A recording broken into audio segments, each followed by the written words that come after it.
Hello hi welcome back. അങ്ങനെ അന്വേഷിപ്പിന് കണ്ടെത്തും cinema കണ്ടിരിക്കുകയാണ്. Darwin Kuriakose പടമാണ്. പുള്ളിയുടെ ഫസ്റ്റ് പടമായിരിക്കാം. ഡയറക്ഷൻ നന്നായിട്ടുണ്ട്. പിന്നെ പ്രധാന വേഷം ചെയ്തിരിക്കുന്നത് ടോയിനോ തോമസ്, ഇന്ദ്രൻ സേട്ടൻ, സിദ്ദിഖ് ഇക്ക, ബാബുരാജ്, ഷമ്മി തിലക്, അങ്ങനെ ഒരുപാട് പേരുണ്ട്. സിനിമ കാണേണ്ടതെന്ന് വെച്ചാൽ കിടിലം പടം, നല്ല ക്ലീൻ ഇൻവെസ്റ്റിഗേഷൻ ആണ്. ഈ രണ്ട് കേസിനെ കുറിച്ചിട്ടാണ് സിനിമ സംസാരിക്കുന്നത്. ഈ രണ്ട് കേസിൽ ആദ്യത്തെ കേസ് കുറച്ചും കൂടി ഇൻട്രസ്റ്റിംഗ് ആയിട്ട് തോന്നി എന്ന് പറഞ്ഞാൽ രണ്ടാമത്തെ കേസ് ബോറിംഗ് ഒന്നുമല്ല, നന്നായിട്ടുണ്ടായി.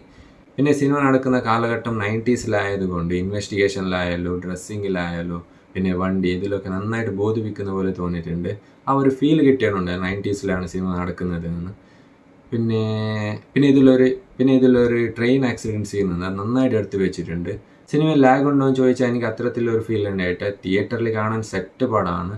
പെർഫോമൻസിനെ കുറിച്ചിട്ട് പറയുകയാണെങ്കിൽ എല്ലാവരും നന്നായിട്ട് പെർഫോമൻസ് ചെയ്തിട്ട്, ആരും കൂടുതലായിട്ടോ കുറച്ചായിട്ടോ ഒന്നും ചെയ്തിട്ട അവർ കൊടുത്ത ക്യാരക്ടറിനെ നല്ല ഭംഗിയായിട്ട് ചെയ്തിട്ടുണ്ട്. മ്യൂസിക് ബാക്ക്ഗ്രൗണ്ട് സ്കോർ സന്തോഷ് നാരായണാണ്. ഒരു ഗംഭീര ബാക്ക്ഗ്രൗണ്ട് സ്കോർ ഒന്നും പറയാൻ പറ്റില്ല, പക്ഷേ നന്നായിട്ടുണ്ടായി. ബാക്ക്ഗ്രൗണ്ട് സ്കോർ ഒരു ലെവൽക്ക് ഓക്കെ, നന്നായിട്ടുണ്ടായി. സിനിമയുടെ കളർ ടോൺ പിന്നെ സിനിമാറ്റോഗ്രാഫി ഒക്കെ നന്നായിട്ടുണ്ട്.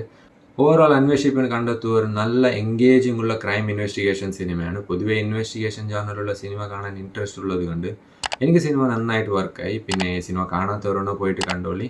പിന്നെ ചാനൽ സബ്സ്ക്രൈബ് ആക്കിയിട്ട് സൈഡിലുള്ള ബെൽ ബട്ടൺ പ്രസ് ആക്കി 1 സബ്സ്ക്രൈബർ ആണ്. സപ്പോർട്ട് ആക്കണേ ഗൈസ്. അപ്പോൾ ബൈ.